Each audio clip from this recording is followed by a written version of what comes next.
Esauriti gli appuntamenti in Champions League, l'Umana Reyer è ora concentrata sulla partita di martedì, quella contro Varese. Andiamo a Varese, sarà una partita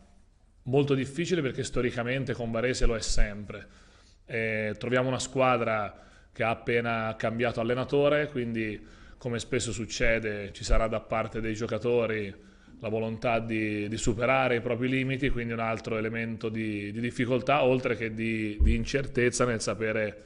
magari quello che sarà l'approccio. Una partita ricca di insidie, ma che gli Orogranata sono pronti ad affrontare in un periodo che li vedrà impegnati non poco. Una partita molto delicata, molto insidiosa. Da parte nostra dobbiamo andare a Varese continuando a cercare di fare quelle che sono le nostre cose, ovvero cercare di imporre quello che è il nostro ritmo, cercare di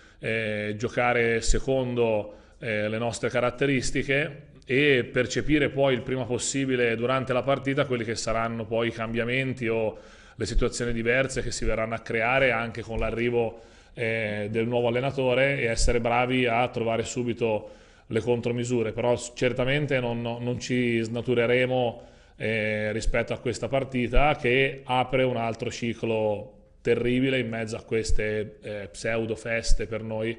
un ciclo che ci vedrà impegnati ogni 3 giorni, compresa poi la Coppa,